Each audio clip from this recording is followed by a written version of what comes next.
Jamás tuve una madre, solo un vacío que me consumía por dentro, susurró Mateo frente a la tumba de la mujer que lo abandonó al nacer, mientras las lágrimas se deslizaban por sus mejillas arrugadas tras 65 años de ausencia.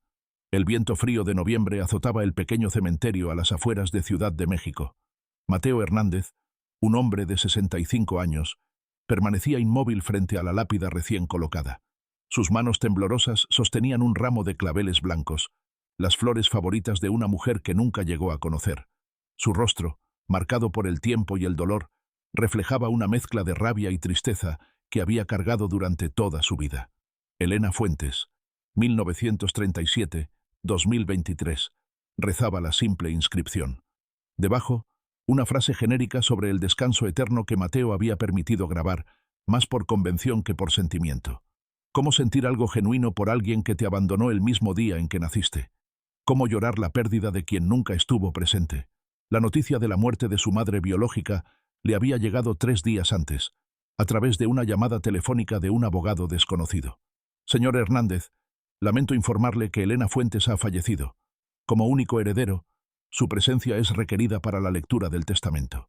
Aquellas palabras habían removido 6 décadas de preguntas sin respuesta, de noches en vela imaginando por qué una madre podría abandonar a su hijo recién nacido.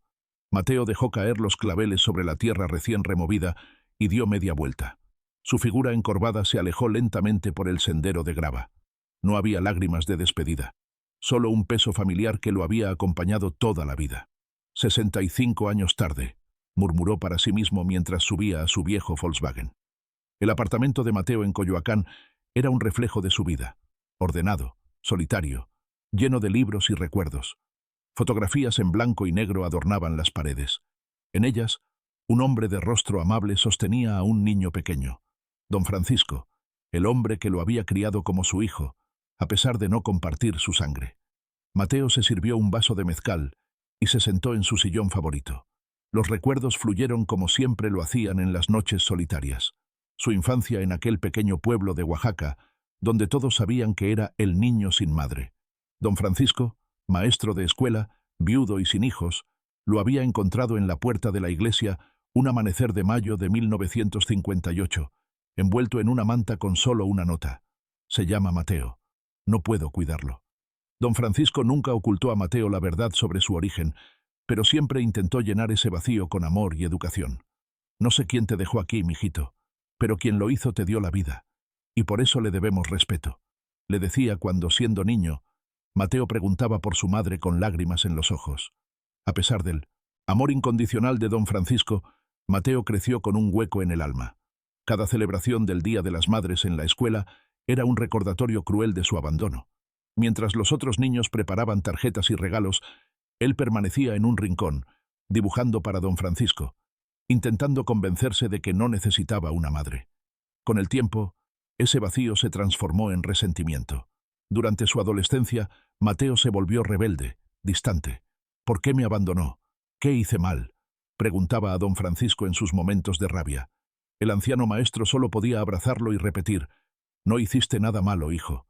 A veces la vida nos pone pruebas que no entendemos». Cuando don Francisco falleció de un infarto mientras Mateo cursaba su 2º año de universidad, el joven quedó verdaderamente solo en el mundo.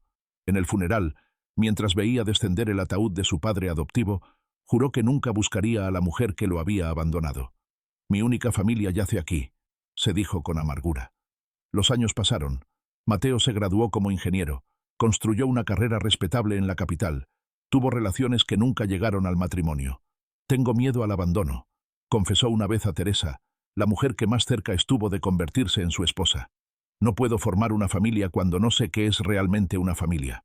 Teresa eventualmente se cansó de luchar contra los fantasmas que habitaban el corazón de Mateo y se marchó, como él siempre temió que haría.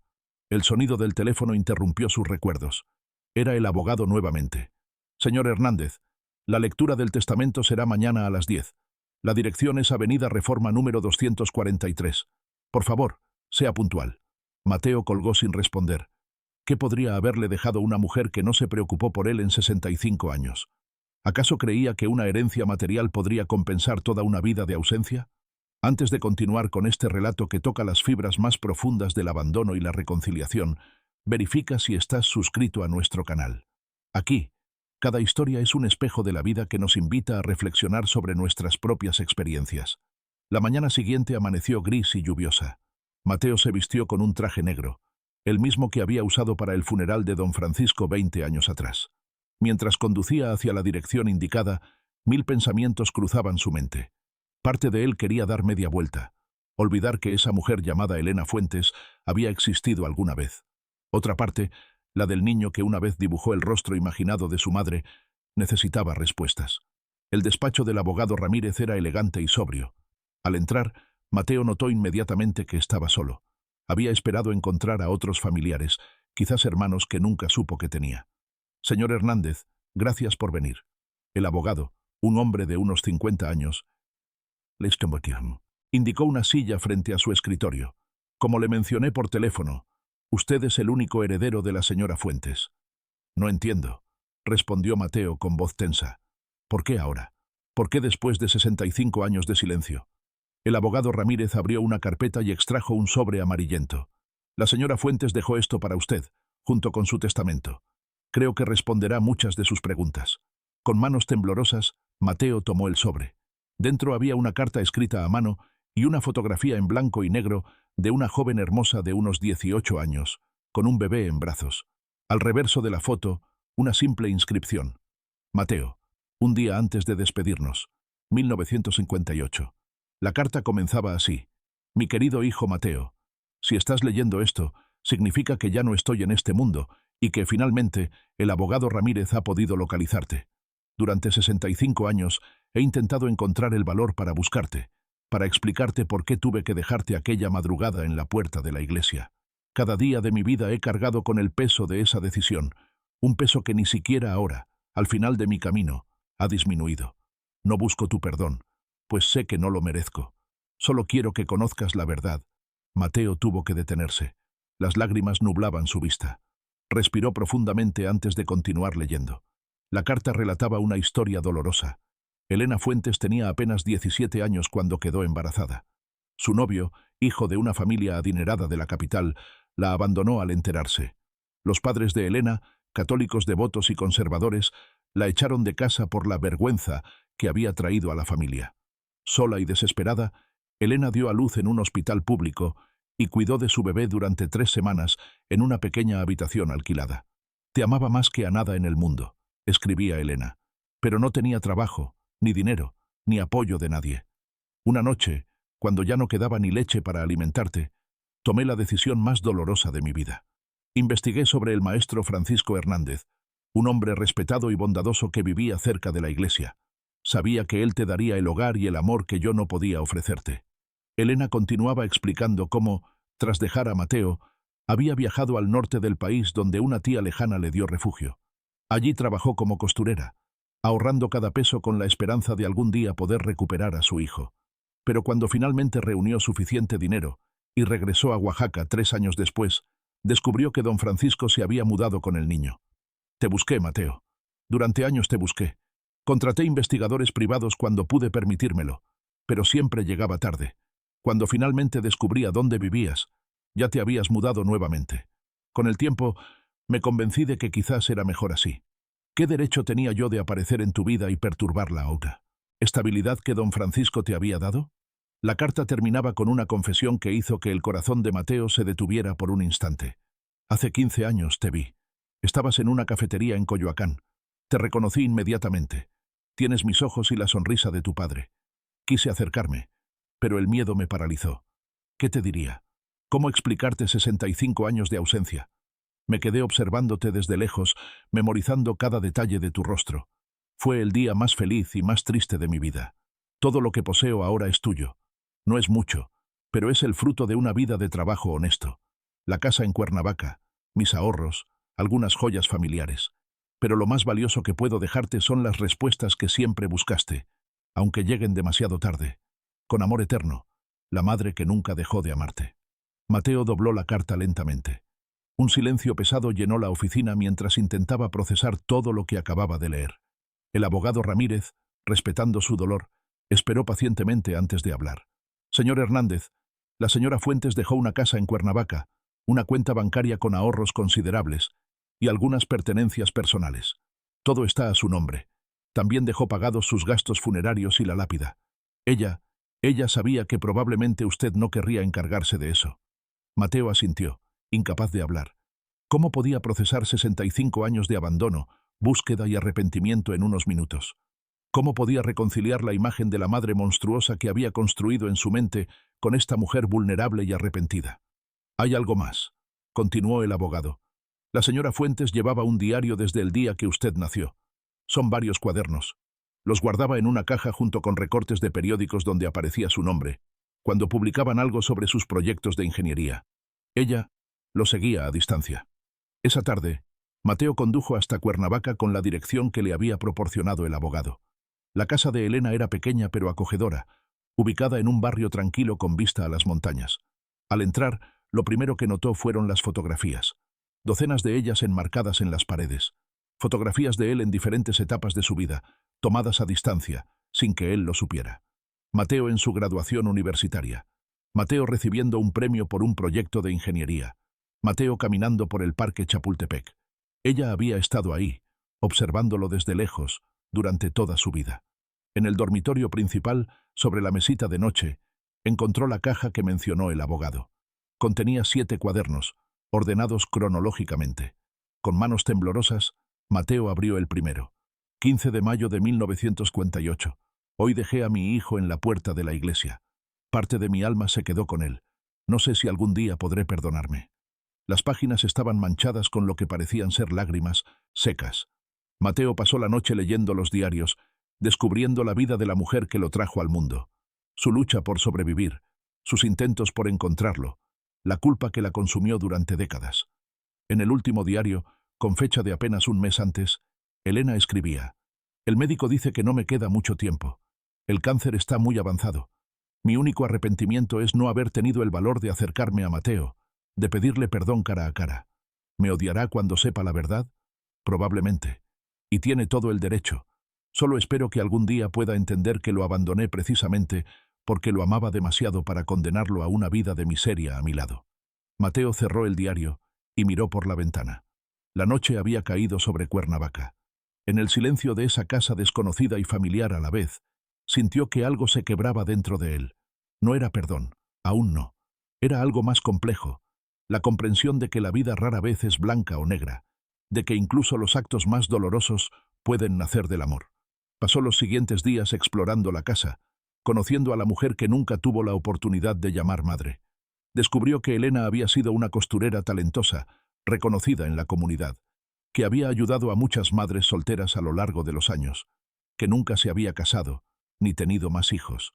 Mi corazón ya estaba ocupado, escribía en uno de sus diarios. Una semana después de la lectura del testamento, Mateo regresó al cementerio. Esta vez, llevaba no solo claveles blancos, sino también un pequeño retrato enmarcado. La fotografía de Elena sosteniendo a su bebé, la única imagen que existía de ellos juntos. «No sé si puedo perdonarte», susurró frente a la lápida, «pero estoy intentando entenderte». Mientras colocaba las flores y el retrato, notó a una mujer mayor que lo observaba desde cierta distancia. Cuando sus miradas se cruzaron, ella se acercó lentamente. «¿Eres Mateo?», preguntó con voz temblorosa. Mateo asintió, confundido. «Me llamo Carmen». Era amiga de Elena. La mujer, de unos 70 años, se secó una lágrima. «La acompañé durante su enfermedad. Me pidió que viniera al cementerio hoy. Dijo que quizás tú estarías aquí». Carmen le contó cómo Elena había pasado sus últimos meses hablando de él, mostrándole las fotografías que había recopilado a lo largo de los años, compartiendo su arrepentimiento y su miedo a morir sin su perdón. «Ella te amaba, Mateo. Cada día de su vida te llevó en su corazón. ¿Por qué nunca se acercó a mí?». La pregunta que había atormentado a Mateo durante décadas finalmente encontró voz. Carmen suspiró. «El miedo, supongo. Miedo a tu rechazo, a causarte más dolor. Y quizás, con el tiempo, se convenció de que era demasiado tarde para reparar lo que se había roto.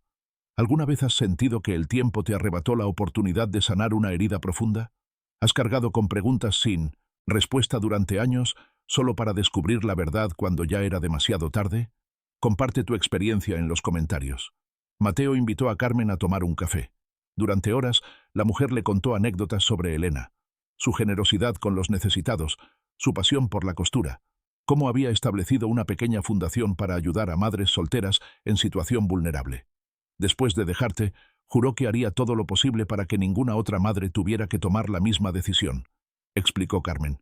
La Fundación Mateo ha ayudado a cientos de mujeres a lo largo de los años. ¿Fundación Mateo? Mateo sintió un escalofrío recorrer su espalda. Carmen asintió. Elena nunca quiso que su nombre apareciera. Decía que no merecía reconocimiento. La fundación opera desde un pequeño local en el centro de Cuernavaca. Ofrece alojamiento temporal, formación laboral y apoyo psicológico a madres en situación de vulnerabilidad. Al día siguiente, Mateo visitó la fundación. Era un edificio modesto pero acogedor. En la entrada, un cartel mostraba a madres sonrientes con sus hijos y el lema: para que ningún niño crezca sin el amor de su madre. No había ninguna mención a Elena, tal como Carmen había dicho. La directora, una mujer llamada Lucía, se sorprendió al conocerlo. ¿Usted es el Mateo? ¿El hijo de doña Elena? Sus ojos se llenaron de lágrimas. Ella hablaba tanto de usted. Siempre esperó este momento. Lucía le mostró las instalaciones. Dormitorios limpios y ordenados donde actualmente vivían 15 madres con sus hijos. Un taller de costura donde aprendían el oficio que había sustentado a Elena. Una guardería para que pudieran trabajar o estudiar. Doña Elena venía todos los días, explicó Lucía. Se sentaba allí, en ese rincón, y leía cuentos a los niños. A veces, cuando creía que nadie la veía, lloraba mientras los abrazaba.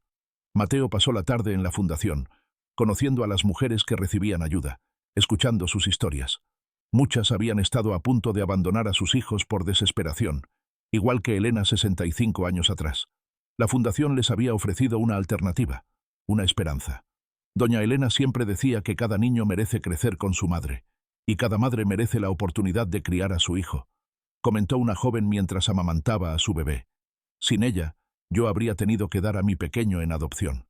Esa noche, de regreso en la casa de Elena en Cuernavaca, Mateo tomó una decisión.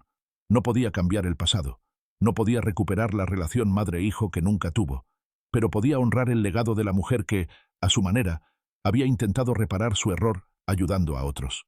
En los días siguientes, Mateo se reunió con el abogado Ramírez para modificar su propio testamento. La casa de Elena y la mayor parte de su herencia serían destinadas a la Fundación Mateo. Además, estableció un fondo con sus propios ahorros para ampliar las instalaciones y los servicios. Quiero que la fundación continúe, le explicó al abogado, y quiero que el nombre de Elena Fuentes aparezca junto al mío en todos los documentos oficiales. Es hora de que reciba el reconocimiento que merece. El abogado Ramírez lo miró con respeto. Su madre estaría orgullosa, señor Hernández. Mateo se tensó ante la palabra madre, pero no la rechazó como habría hecho semanas atrás.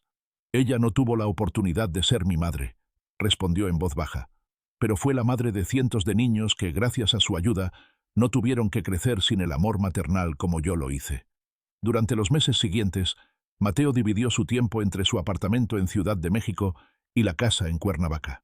Poco a poco, fue conociendo a Elena a través de sus pertenencias, sus fotografías, los recuerdos de quienes la habían querido. Descubrió que compartían muchos gustos, la misma pasión por la literatura latinoamericana, la misma preferencia por el café amargo, incluso la misma manía de organizar los libros por colores en lugar de por autores. En uno de los cajones del escritorio de Elena, encontró un pequeño álbum que no había visto antes. Contenía dibujos infantiles, amarillentos por el tiempo. Con sorpresa, reconoció sus propios trazos. Eran los dibujos que había hecho en la escuela para el Día de las Madres, esos que don Francisco guardaba cuidadosamente cada año. ¿Cómo los consiguió?, se preguntó en voz alta. La respuesta llegó días después, cuando visitó el pueblo de su infancia y se reunió con doña Rosario, la única vecina de la época que aún vivía allí. La anciana, ya centenaria pero con una memoria sorprendentemente clara, lo recibió con un abrazo. «Mateíto, ¿cuánto has crecido?» Entre tazas de chocolate caliente y pan de muerto, pues se acercaba el Día de los Muertos, doña Rosario le reveló un secreto guardado durante décadas. «Tu madre venía cada año, ¿sabes? Se quedaba en la posada al otro lado del pueblo y me pedía noticias tuyas. Don Francisco lo sabía. A veces le daba tus dibujos para que ella pudiera llevarse algo de ti». Mateo casi derramó su chocolate. ¿Don Francisco sabía de ella? ¿Por qué nunca me lo dijo? Doña Rosario suspiró, sus ojos nublados por cataratas y recuerdos. Elena le hizo prometer que no te diría nada hasta que ella encontrara el valor para presentarse ante ti. Quería estar segura de poder ofrecerte una vida digna primero. Pero los años pasaron, y ese momento nunca llegó. ¿Y después de que don Francisco muriera? ¿Por qué no se acercó entonces? El miedo, mijito. El miedo crece con los años, como las raíces de un árbol. Para entonces, Elena temía que la odiaras por haberte abandonado y por haber mantenido el secreto durante tanto tiempo. Esa revelación sacudió los cimientos de todo lo que Mateo había creído. Don Francisco, el hombre que lo había criado con tanto amor, había mantenido contacto con su madre biológica durante todos esos años. No había sido un abandono completo como él siempre había imaginado, sino una ausencia dolorosa pero consciente, nacida de circunstancias desesperadas y perpetuada por el miedo y la vergüenza. De regreso en Cuernavaca, Mateo pasó la noche revisando nuevamente los diarios de Elena, esta vez buscando menciones de sus visitas anuales al pueblo y sus encuentros con don Francisco. Las encontró, detalladas y emotivas. Octubre de 1965. Vi a Mateo desde lejos mientras jugaba en el patio de la escuela.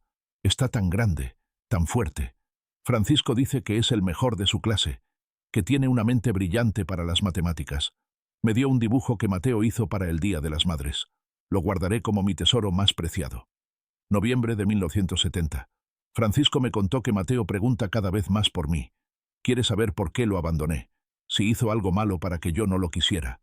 Me partió el alma escucharlo. Casi me rebelo hoy, casi corro a buscarlo para abrazarlo y explicarle todo. Pero Francisco me aconsejó esperar.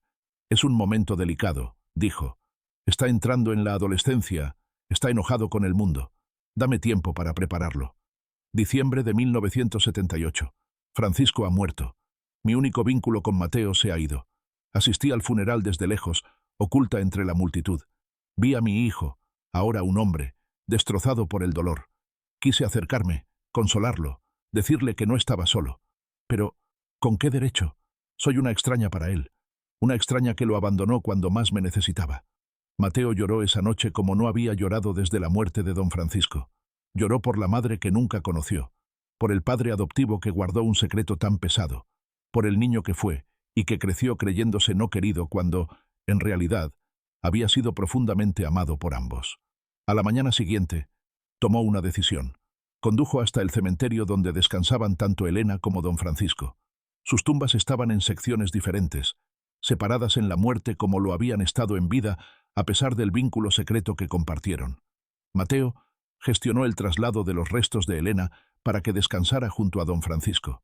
Ellos cuidaron de mí, cada uno a su manera, explicó al encargado del cementerio. Merecen estar juntos. El día del traslado, una pequeña ceremonia reunió a las pocas personas que habían conocido a Elena: Carmen, Lucía y algunas mujeres de la fundación. Mateo permaneció en silencio mientras el sacerdote bendecía la nueva sepultura. Cuando todos se marcharon, se quedó solo frente a las dos lápidas, ahora una junto a la otra. «Perdóname por no entender», susurró. «Perdóname por los años de resentimiento. Ambos hicieron lo que creyeron mejor para mí, con las herramientas que tenían en ese momento». Esa tarde, de regreso en la casa de Elena, Mateo encontró algo que había pasado por alto en sus exploraciones anteriores. Una caja de cartón en el fondo de un armario, etiquetada simplemente como «Para Mateo, cuando esté listo». Dentro había docenas de cartas, todas dirigidas a él, todas sin enviar. Cartas escritas a lo largo de 65 años, relatando la vida de Elena, sus esperanzas, sus miedos, su amor incondicional por el hijo que había tenido que dejar. La primera carta, fechada apenas una semana después del abandono, estaba manchada de lágrimas. «Mi pequeño Mateo, han pasado 7 días desde que te dejé en brazos de otra persona. 7 días en los que no he dejado de llorar, de preguntarme si hice lo correcto. ¿Estarás comiendo bien? ¿Estarás calentito? ¿Te cantarán canciones de cuna como yo lo hacía? Te escribo esta carta sabiendo que probablemente nunca la leerás. Es más para mí que para ti, una forma de mantener vivo nuestro vínculo, de sentir que de alguna manera sigo siendo tu madre aunque no pueda estar a tu lado. Algún día, cuando seas mayor, quizás pueda explicarte por qué tuve que dejarte. Quizás puedas entender que lo hice por amor, no por falta de él. Hasta entonces, guardaré cada recuerdo de nuestras 3 semanas juntos como el tesoro más valioso del mundo. Te amo con todo mi corazón, tu madre, Elena». Había cartas por cada cumpleaños, por cada Navidad, por cada momento significativo que Elena imaginaba en la vida de su hijo. La última, escrita desde el hospital apenas semanas antes de su muerte, era la más breve. Mateo, el tiempo se acaba y nunca encontré el valor para buscarte cara a cara. Es mi mayor arrepentimiento, mi cobardía. Pero quiero que sepas que no hubo un solo día en que no pensara en ti, en que no te amara con cada fibra de mi ser. Donde quiera que estés, espero que hayas encontrado la felicidad. Espero que la vida te haya tratado con más bondad de la que me mostró a mí cuando eras pequeño. Y espero, aunque no lo merezca, que algún día puedas pensar en mí sin odio. Con amor eterno, mamá. Mateo pasó días leyendo las cartas, absorbiendo 65 años de amor maternal contenido en esas páginas. A través de las palabras de Elena, pudo reconstruir no solo la vida de ella, sino también la suya propia, vista a través de los ojos de una madre que observaba desde lejos. Mientras más conocía a Elena a través de sus escritos, más comprendía la complejidad de su situación. No había sido una madre monstruosa que abandonó a su hijo por egoísmo, como él había imaginado durante décadas. Había sido una adolescente asustada que tomó la decisión más dolorosa de su vida, creyendo que era lo mejor para su bebé. Y había pasado el resto de su existencia intentando redimirse, ayudando a otras madres, para que no tuvieran que hacer el mismo sacrificio. ¿Has descubierto alguna vez que la persona a quien culpaste durante años actuó por amor, aunque de una manera que no pudiste entender en su momento? ¿Cómo cambió esa revelación tu perspectiva sobre el perdón? Tu experiencia podría ayudar a otros que están atravesando situaciones similares. 6 meses después de la muerte de Elena, la Fundación Mateo y Elena Fuentes, como ahora se llamaba oficialmente, inauguró un nuevo edificio. La expansión permitiría acoger a 30 madres más y ofrecería nuevos programas de capacitación. Mateo, que ahora dedicaba la mayor parte de su tiempo a la fundación, cortó la cinta inaugural rodeado de mujeres y niños cuyas vidas habían sido transformadas por el legado de su madre. Mi madre no pudo estar conmigo, dijo durante su discurso, la primera vez que se refería públicamente a Elena como mi madre. Pero a través de esta fundación se aseguró de que cientos de niños pudieran crecer junto a las suyas. No puedo pensar en un legado más hermoso. Entre los asistentes a la inauguración había una mujer que llamó la atención de Mateo. De unos 60 años, elegante y con una mirada familiar, se mantuvo apartada durante la ceremonia. Cuando todo terminó, se acercó tímidamente. «Señor Hernández, no sé si me recuerda. Soy Teresa». Mateo la reconoció inmediatamente. Teresa, la mujer que casi se convirtió en su esposa décadas atrás, antes de que sus miedos al abandono destruyeran su relación. «Teresa, por supuesto que te recuerdo». Se sentaron en una banca del jardín de la fundación, lejos del bullicio de la celebración. Teresa le contó que se había casado, tenido hijos que ahora eran adultos, y enviudado hace 5 años. Había seguido la historia de Elena Fuentes en los periódicos locales y reconoció el nombre de Mateo.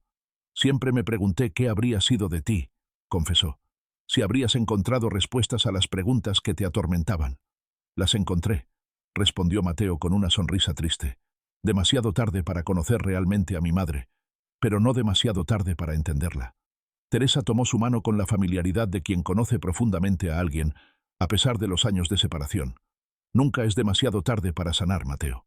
Esa noche, mientras cenaban en un pequeño restaurante de Cuernavaca, Teresa y Mateo reconstruyeron las décadas perdidas. Ella le habló de su matrimonio, de sus hijos, de su carrera como profesora universitaria. Él le contó sobre sus proyectos de ingeniería, su soledad, y finalmente, el descubrimiento de la verdad sobre su madre.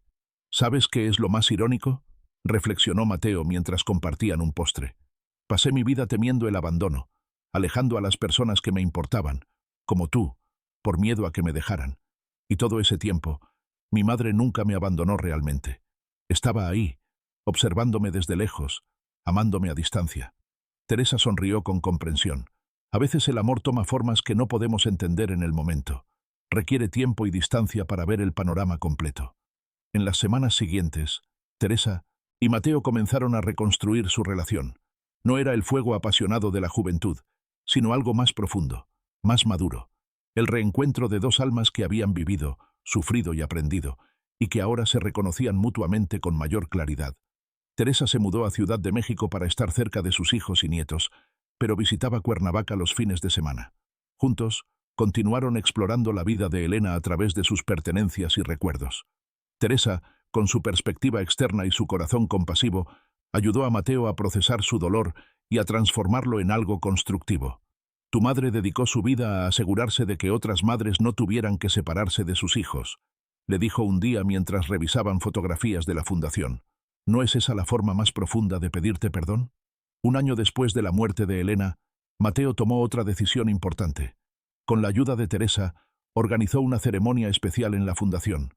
Invitó a todas las mujeres que habían recibido ayuda a lo largo de los años, a los niños que habían crecido bajo su protección, a los voluntarios y trabajadores que habían compartido la visión de Elena. En el centro del jardín inauguró una pequeña escultura, una madre abrazando a su hijo, con una placa que rezaba: Elena y Mateo, separados por las circunstancias, unidos por el amor, para que ninguna otra madre tenga que elegir. Durante la ceremonia, Mateo habló públicamente sobre su historia por primera vez.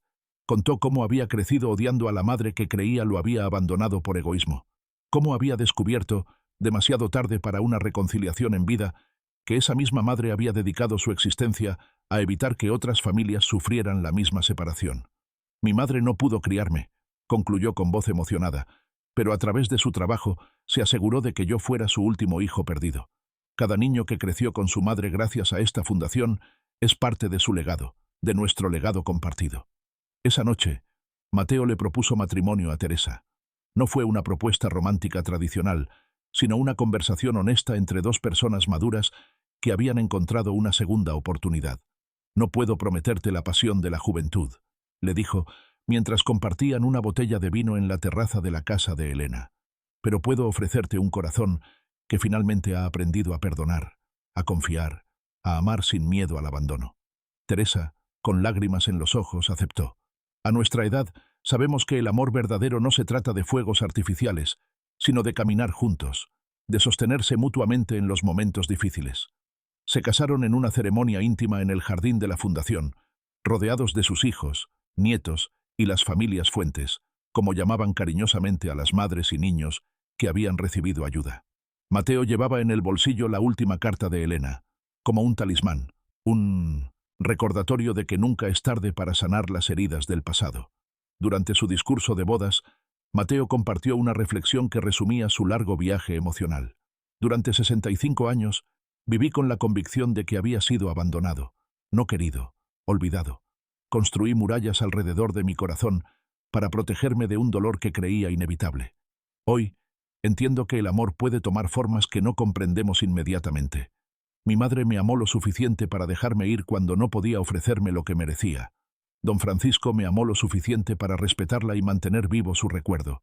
Y Teresa me amó lo suficiente para regresar a mi vida cuando finalmente estuve listo para recibirla. Los años siguientes trajeron una paz que Mateo nunca había conocido. Junto a Teresa, dividía su tiempo entre Ciudad de México y Cuernavaca. La fundación siguió creciendo, expandiéndose a otras ciudades. Los diarios y cartas de Elena fueron publicados con los nombres cambiados para proteger la privacidad, como un testimonio del amor maternal que trasciende las circunstancias más difíciles. Cuando Mateo cumplió 70 años, recibió un regalo inesperado. Carmen, la amiga de Elena, le entregó una pequeña caja que había encontrado entre sus pertenencias. Elena me pidió que te la diera cuando estuvieras realmente en paz, explicó. Creo que ese momento ha llegado. Dentro de la caja había un medallón de plata. Al abrirlo, Mateo encontró un diminuto mechón de cabello de bebé y una inscripción: Mi hijo Mateo, mi amor eterno, 1958. Lo llevó consigo toda su vida, dijo Carmen.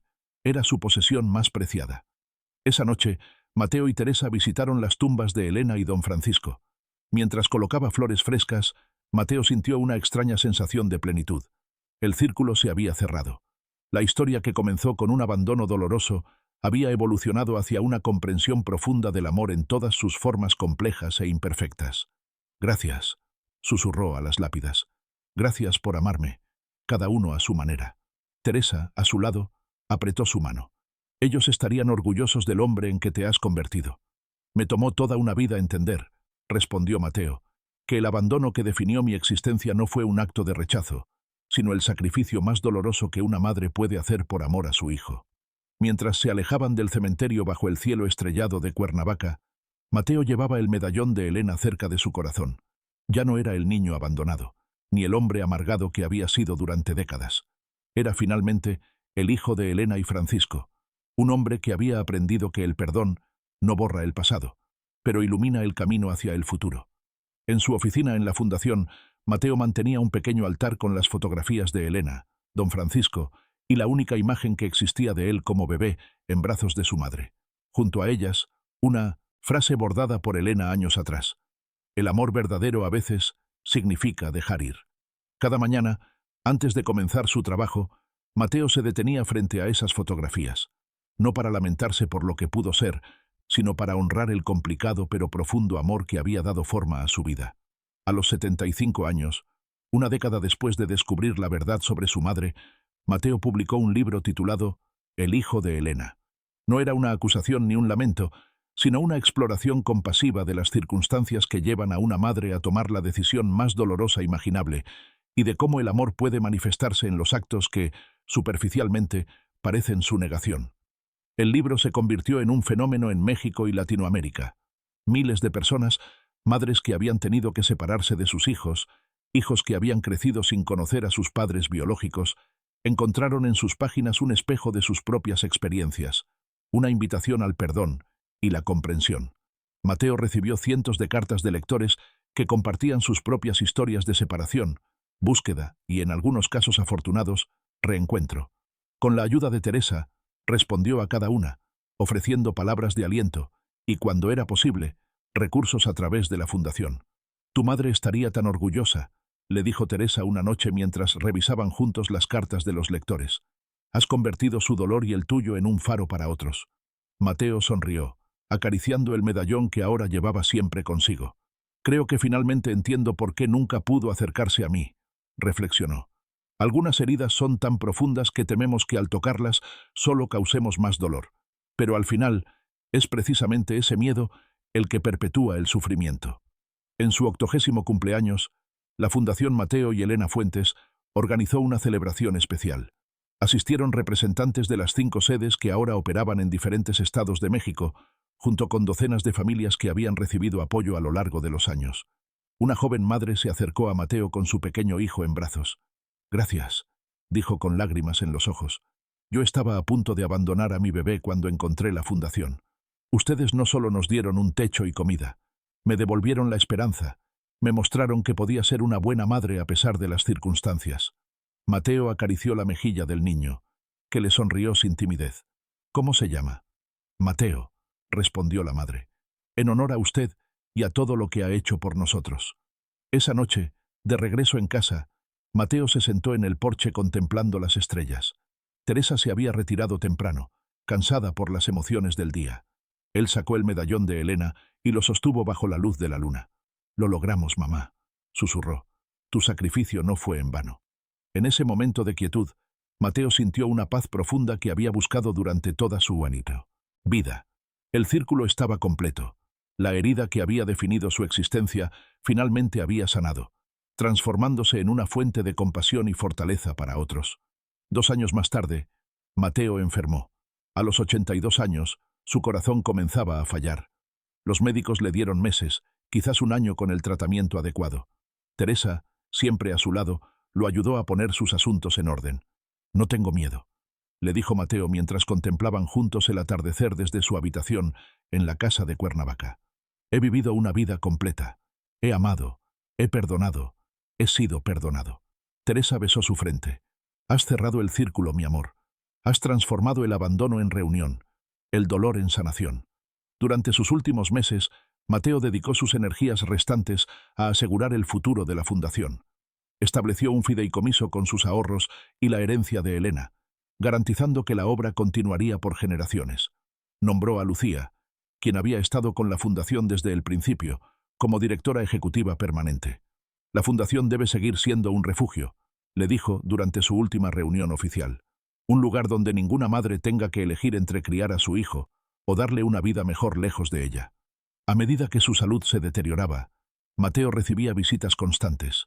Las familias Fuentes, como seguía llamándolas cariñosamente, los colaboradores de la fundación, los lectores de su libro que habían encontrado consuelo en sus palabras.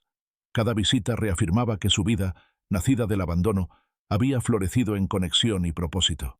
Una tarde, mientras descansaba en el jardín, Mateo le hizo una petición especial a Teresa. Cuando llegue el momento, dijo con voz débil pero serena, quiero ser enterrado junto a Elena y don Francisco. Los tres formamos una familia extraña pero real.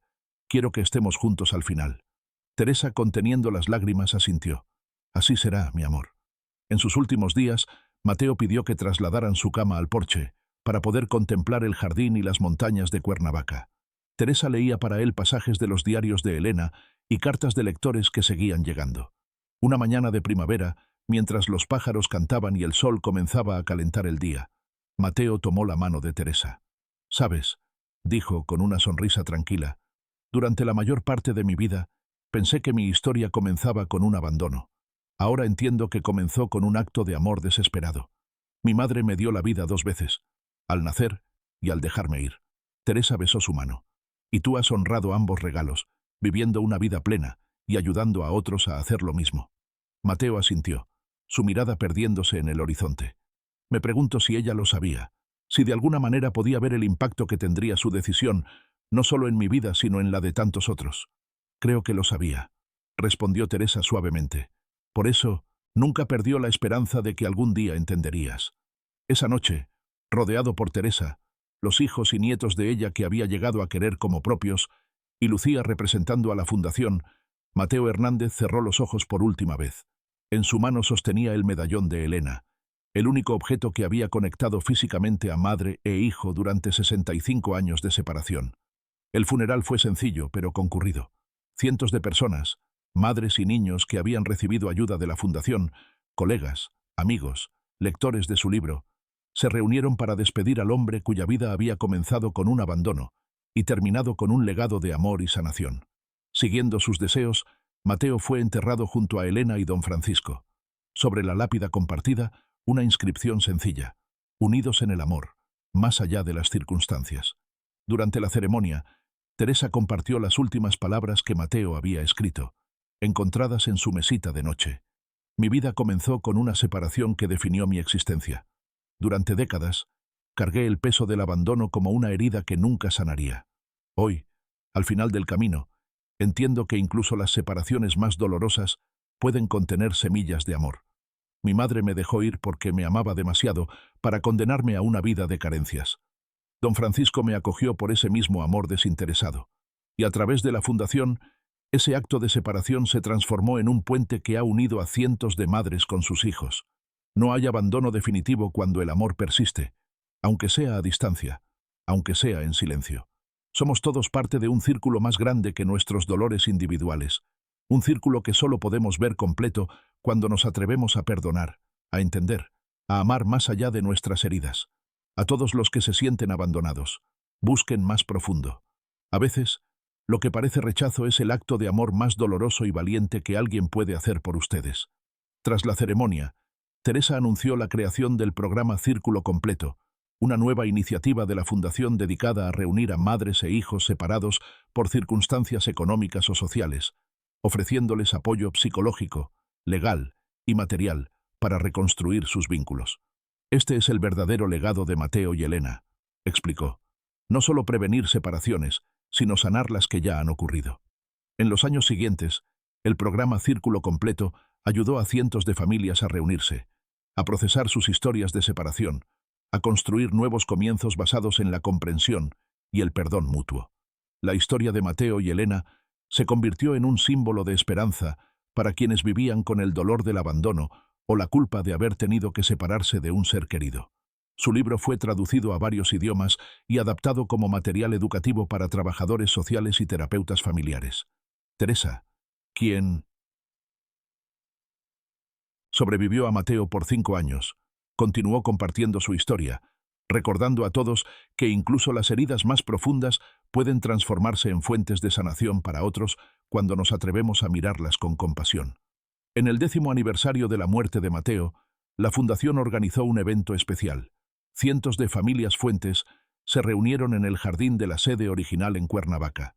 Junto a la escultura de la madre y el hijo, ahora rodeada de flores y mensajes de gratitud, Lucía, ya una mujer mayor pero con la misma pasión por su trabajo, dirigió unas palabras a los asistentes. Mateo y Elena nunca tuvieron la oportunidad de abrazarse como madre e hijo en esta vida, pero a través de su historia, a través de esta fundación, han abrazado a miles. Nos han enseñado que el amor verdadero trasciende las circunstancias, que incluso nuestras heridas más profundas pueden convertirse en puentes hacia los demás. Al caer la noche, cientos de linternas de papel se elevaron hacia el cielo estrellado, cada una llevando un mensaje de gratitud, perdón o esperanza. Desde la pequeña colina donde descansaban Elena, Francisco y Mateo, las luces parecían formar un círculo perfecto, completo al fin. Si esta historia ha tocado tu corazón, te invito a compartirla con alguien que pueda estar luchando con heridas de abandono o separación. A veces, entender que no estamos solos en nuestro dolor es el primer paso hacia la sanación. Y recuerda, nunca es demasiado tarde para cerrar círculos, para perdonar, para comprender que incluso las ausencias más dolorosas pueden contener semillas de amor que solo el tiempo y la compasión nos permiten ver.